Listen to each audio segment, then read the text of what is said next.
Welcome back. This video is going to be an update on my previous video about Nixon's MADMAN theory, and I'm going to start addressing something I addressed in that video too, but about the economy. You must remember that the MADMAN theory in foreign policy implies to create this such degree of uncertainty that your counterparts don't know what to expect. Unfortunately, it seems that Trump is using that same criterion on the economy, because if you see the treasury yield that affects all long-term interest rates, including mortgage rates, you will see that his policies, his announced policies, uh, are causing also that effect internally. The tariffs, because as soon as some Republicans came up saying that, well, no, that policy was going to be limited to strategic industries, Trump came up to say no, it's going to apply to everybody. So it's, as Paul Krugman says, yeah, it's as much as it sounds. Remember that these uncertainties on tariffs, mass deportations, and trade are going to have an effect that most probably is not going to be immediate. And in 2026,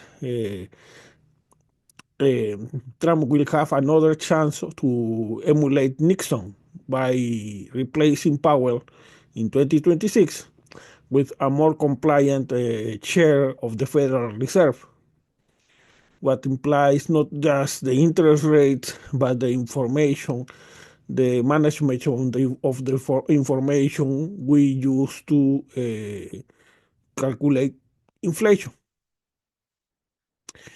But then we have the reaction on now in foreign policy, the reaction of NATO and to Trump's imitation of Nixon by looking weaker.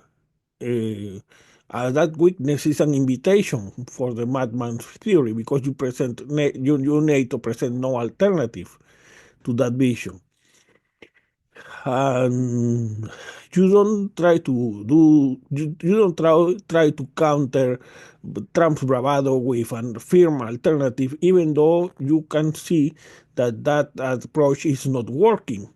Just a few days ago, Indonesia has joined the BRICS, this group that was threatened with high tariffs by Trump if they pursued a common currency for effects of trade. Something that is going to be years in the making anyway, but yeah, despite the threats that we all could see, regardless of the feasibility or not of that common currency, Indonesia has joined the BRICS, showing that, well, you are not going to bully us into do whatever you want. And yet Europe is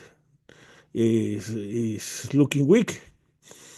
And another example is that you still in 2024, you are not just importing Russian gas, LNG gas, but in 2024, 2 years after the war, and after you declared that you were going to divorce from Russian energy, you are as dependent as always. 2024 was a record of imports of Russian LNG in Europe.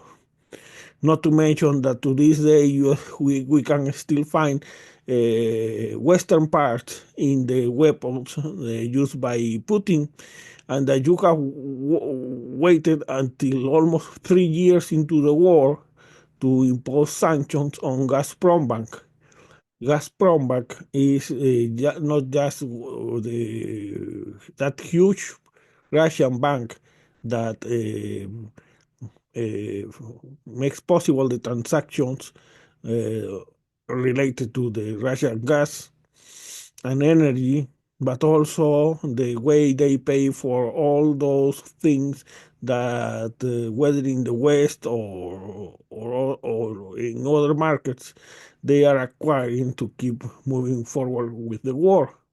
But you are as unreliable there as you have been in your pledges to Ukraine. If NATO is so weak, what can we expect from Trump and his madman theory? Well, I believe he made it very clear in 2020 when he called Putin a genius and savvy for his invasion. And it's not that difficult to connect that to his current proposal of freezing lines in Ukraine. Freezing lines, to give you an idea, some say, it's the Korean solution, but yeah, the Korean solution was a situation where the war was in a stalemate that could not be broken. That's not the case in Ukraine. Why? Because the fall of Syria has told us how weak the Russian army is. Putin, who wants to be the enforcer, the privateer in the Yuan zone, has just abandoned one ally and is going to most probably lose its bases there. His economy is in a very fragile situation, and the very fact that he has refused to increase interest rates above 21% to counter inflation is very telling about his desperation. And yet, so we are not talking about a line between North and South Korea that could not be moved forward one way or the other. What happens is with that where Europe should have been bold as FDR was in 1940, in 1941, to back the British. They should have been bold to back Ukraine to counter Russia, especially in artillery. And we have talked on other videos about what a joke procurement is still in artillery at 155 millimeters, but also about the dithering, appeasement, and fears, unfounded fears that had made the war most costly because of Biden and Scholz. Fortunately, Scholz is leaving government in February, but that has cost lots of time.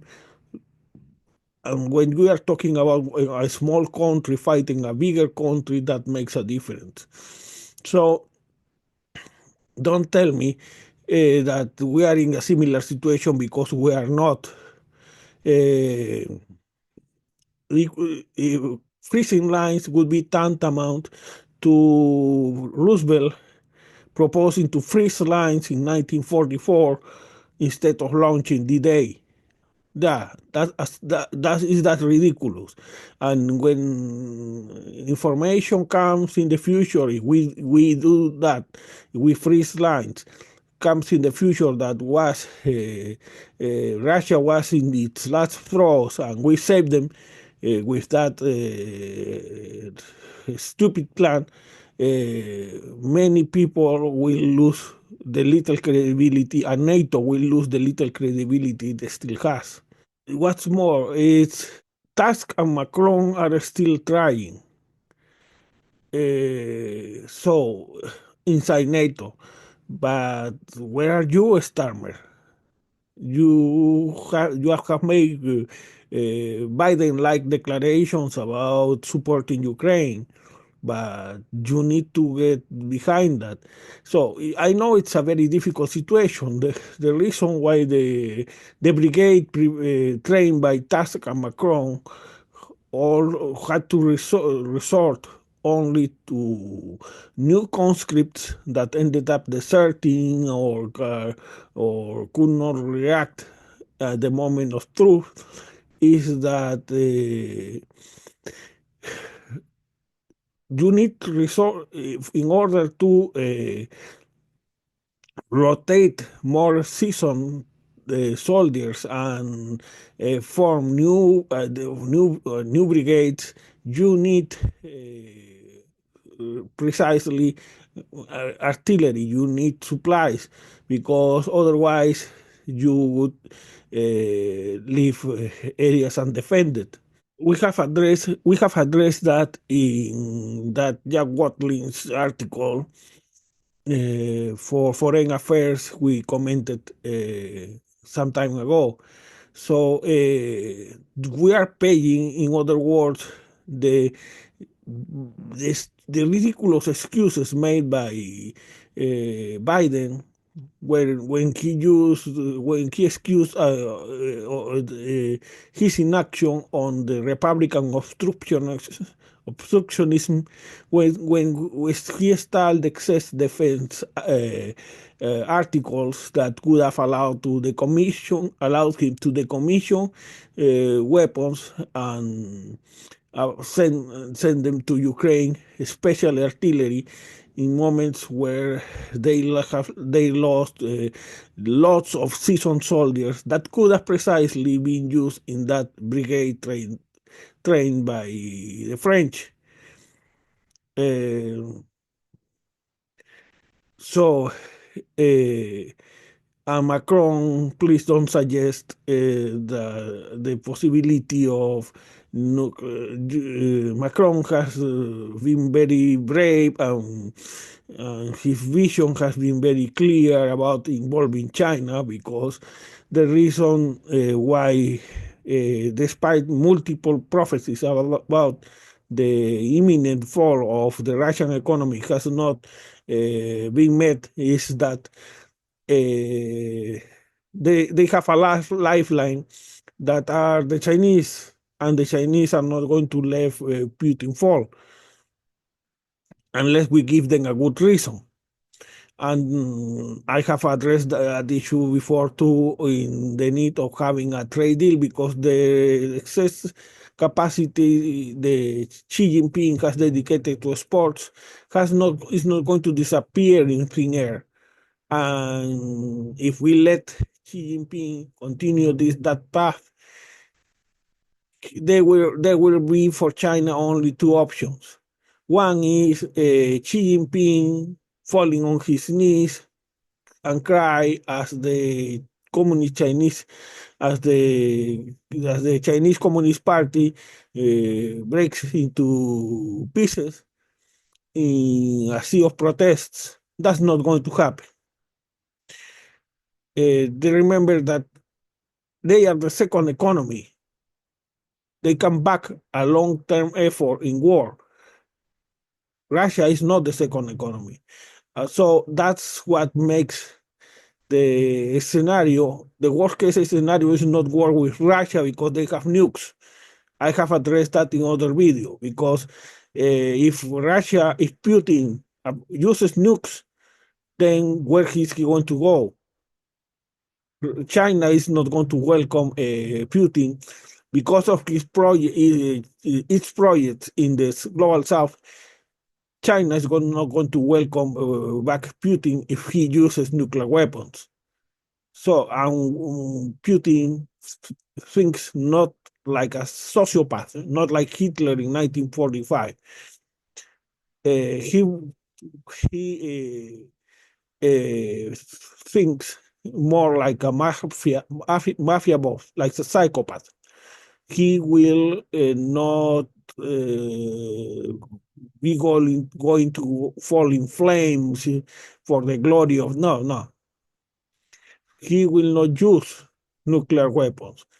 In the worst case, he would use a tactical weapon, and that would be the most he would do. But that would imply NATO getting involved in the war. So even a tactical nuclear weapon is for me very difficult to imagine. But you want to end the war, it's very easy. Get an understanding with China, the economic lifeline ends, and let Xi Jinping decide Putin's fate. Because let's be real, you're not going to take, Putin is never going to pay for his crimes. China is never going to allow you to turn Russia into Putin's Russia into Yeltsin's Russia. That's not going to happen. Otherwise, you would have that worst case scenario. That is a war with China plus Russia, and that would be very terrible. That's the goal. Not in that, not stupid fears Jake Sullivan has instilled in this poor man Biden. It's not a war with Russia because they have nukes. Oh, no. It's a war with Russia plus China because that will be devastating. Even if most probably the United States is still going to win, it's going to be very, very devastating. That's the scenario we should try to avoid. Instead, what are they doing? And this same imbecile advice, I mean, Jake Sullivan, selling weapons to Philippines and Taiwan. Yeah, because that will tease Xi Jinping. That will make him mad. That's the poor minds on which the Democratic Party has entrusted foreign policy. How different from how distant from the times where it was Wilson's naive progressism that inspired Democrats, that where it was Roosevelt internationalism that inspired Democrats. And still, despite that terrible defeat, where take into account that the Democrats had not lost the popular vote since Kerry in 2004, that even in San Francisco and the Bronx in New York, many reliable Democratic districts turned red in this last election, where the Democratic Party lost the popular vote, lost the vote among those making less than $100,000. Despite that all, Democrats are still silently waiting to see what happens. Wait and see. Wait and see. Oh, how far are you from the party of the New Deal? It's terrible. It's upsetting. Anyway, so I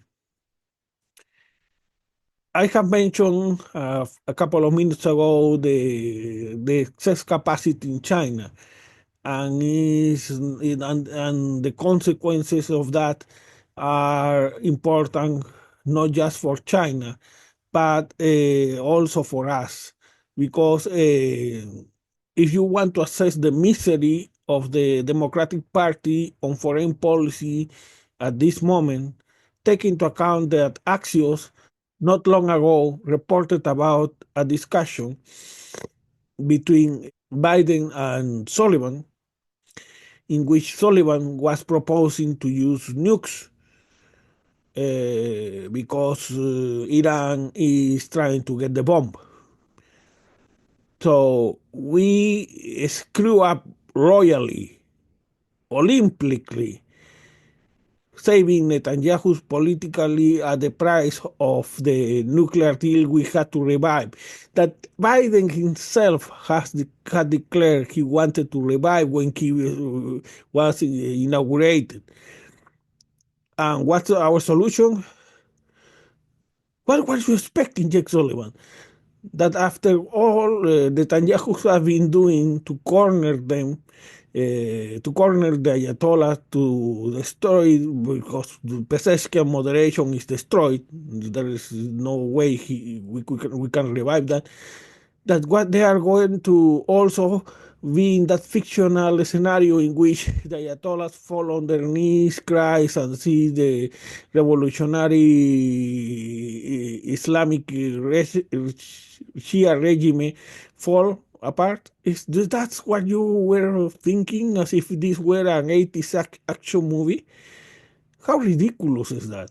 Of course, they were going to try to get the bomb, because if something has been taught by North Korea is that if you have the bomb, you will not be the front. You will not be overthrown by the United States. So now that they have realized the Olympic dimensions of their mess, they try to hide it. Let's bomb Iran to see if we can delay their program. It's so pathetic. It's so sad to see. If Wilson and Roosevelt could see where their party has ended up in foreign policy, they would cry.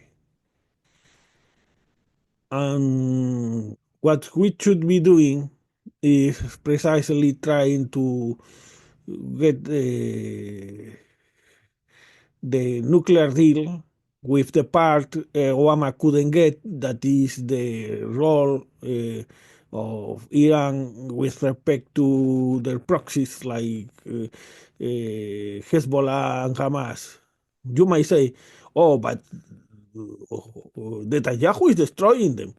In the short term, yeah, but if you know something about insurgencies like Vietnam, Algeria, and others, you know that those are short-term victories.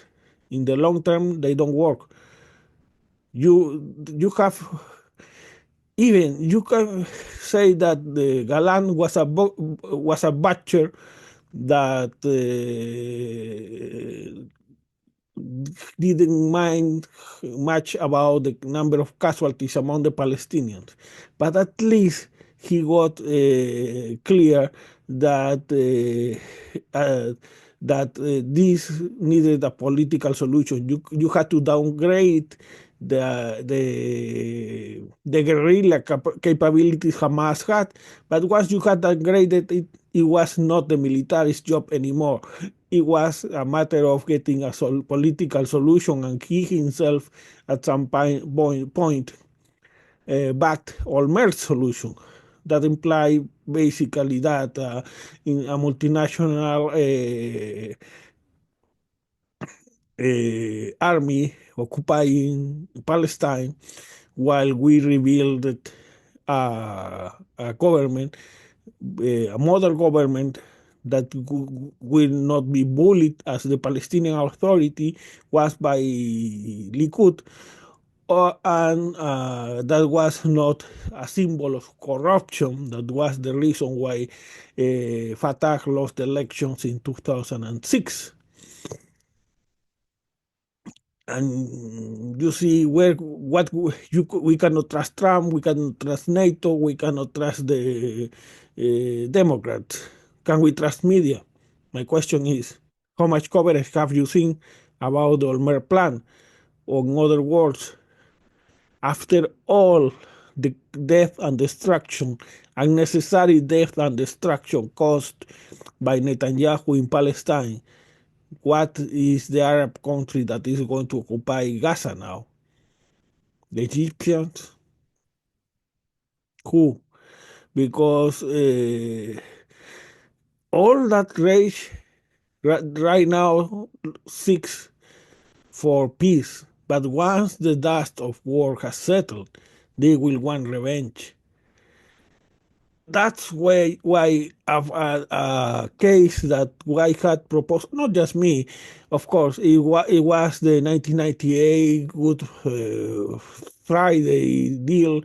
I believe it's the Good Friday deal between the Irish and the English. because that's the only way you can help them digest all that rage. Otherwise, if you are going to propose just sending them back to be a vassal state of Israel, all you will get is more rage, and that means terrorism, probably another intifada. And if you don't like the idea of an intifada, then you will have to apply the Chechen solution. So how is the what is the Chechen solution? You practically destroy the country. You displace the Gazans to you corner them in central or southern Gaza. You end up cleaning as much as possible of the West Bank, and that way you prevent the terrorism. And you, of course, you would have to ban Palestinians in Israeli soil, where in the past Palestinians were an important part of the working force in Israel. Is that what you want? If you know, no, that's not cool. That's not. That doesn't sound like human rights. Then do something. Brave up, man up, because what you are doing will lead precisely to that. Mass media, so we cannot rely on them either. Uh, have you even seen mass media discussing counterinsurgency? How little sense what Netanyahu is doing means in terms of counterinsurgency. So the Hamas terrorists are hiding among the population. Yeah, insurgencies, that's what insurgencies always do, because they want you to shoot the civilian population so they can win their favor. At first, the population is not going to, I just want the war to end at any cost. But when the war ends and they see the humiliation, then they become Hamas recruits or the new organization that replaces Hamas if you don't like the name, and they will be the next uh, terrorists that are going to try to get revenge for their all their property or family destroyed senselessly. Oh, but there were 5 or 2 Hamas militants hidden in a school, so we have to blow the school. We have to blow the school. What counter in what successful case of counterinsurgency you win the war by destroying every single terrorist or insurgent? Uh, it's ridiculous. In what success from what successful experience has this all these garbage comes from no one. This comes from the political needs of the Likud, at least the wing of Likud represented by Netanyahu. Biden naively, just after October 7, went to Israel to tell Netanyahu to not forget the lessons of 9/11. Of course, he had learned them much better than Biden. After very sloppy intelligence, in case of 9/11, Bush got to capitalize on the issue because of the weakness of the opposition, the Democrats, and even got to win the next midterms and the elections despite their terrible job in Iraq. So he had learned, he knows that as long as there is fear and uncertainty, people are going to be more inclined to vote Likud. And that the opposition, unfortunately, is fractured, or the last time they didn't show much better understanding of the situation. You must remember the case of Bennett. So there is another example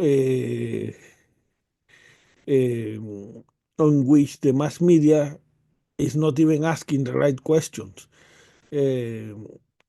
And having said that, and giving you this somber assessment, let me invite you once more. What we need is a platform to create new ideas, to inspiring successful cases of history. I have mentioned it before. So we have plenty of successful precedents we can apply to solutions to the current situation. But without those ideas, we have nothing to hold politicians accountable, especially in the Democratic Party, where they are used to promise lots of things in their web pages. And when they are in power, they come saying, "Oh, another triumph for bipartisanship. Oh, you betrayed us once again." And yet that is a loop. That has become a loop of disappointment. We have to create a platform to, among other things, like for instance, uh, from what we have seen in this video, to confront those who are trying to find rationale behind serious rationale behind Trump's madman theory, or even, as I saw in an article in Foreign Affairs, trying to give a rationale between Biden's cowardice. Yeah, and they call it the salami strategy. The salami strategy. Get out of here, man. I have a tweet about this issue. It was completely absurd and stupid. But yet there is nobody. If we don't create a platform to craft these ideas and give them visibility, we have nothing to offer. We have no reason to complain, because we are letting them to impose their mediocrity or their petty interests, and the consequences are going to be paid by us. So, having said that, let me leave you with our newscast, and hopefully see you next week. Thank you. Good evening. This is Brian Thomas Simons, and these are the main headlines of this hour. Among other news, The New York Times has announced its new list of bestsellers, and the top 5 are A. Cori Bush's The Crimes of White People, 4th edition. The new edition includes more crimes committed by white people and details how all the woes of our time, especially in the United States, can be traced to white people. B. Stephen Miller's The Crimes of Colored Immigrants. In his first book, the author details the crimes committed by colored immigrants and how all the woes of our times, especially in the United States, can be traced to colored immigrants. C. Kamala Harris, My Moral Victory. The book describes how, after suffering disdain for 4 years, she, as a woman of color, got a chance to be the first woman running for president. Her struggle with the patriarchy's racism and misogyny, which unexplainably didn't affect her before mid-September, the opportunity Total Wine and more gave her after November 5th, and the Democratic Party's plans to run her again in 2028. D. Joe Biden's How I Beat Medicare. In this book, the president describes his epic preparation for the debate with Trump, and his victory over Medicare, which will define his legacy. The book also includes an epilogue with documentary evidence of how the Democratic president's uncle was in fact eaten by cannibals. E. Melania Trump's Melania. a memoir in which the former First Lady denies she was a mail-order bride. He chose me from catalog, yes, but that's just the first step of negotiations. Contract included good severance, visa for pap and mom, and not to be buried in golf course like Ivana. This has been the news of this hour. Sponsored by Church of the Holy Redeemer's Power in the Spirit. Have you accepted Jesus Christ as your personal Savior? Did you vote for Trump in 2016 and then in 2020? This is the right church for you. If so, Church of the Holy Redeemer's Power in the Spirit is the only Christian church that can promise you in the Lord to have 72 virgins in heaven for only a donation of $50 a month. You will have access to those 72 virgins in heaven. For an additional $25, you will be allowed to replace 10 of them, and for $100, Heaven Premium, you will be allowed to choose them for yourself. Guaranteed, if you're not satisfied with those 72 virgins after you die, full refund of your money. We accept Visa, MasterCard, American Express, and Discover.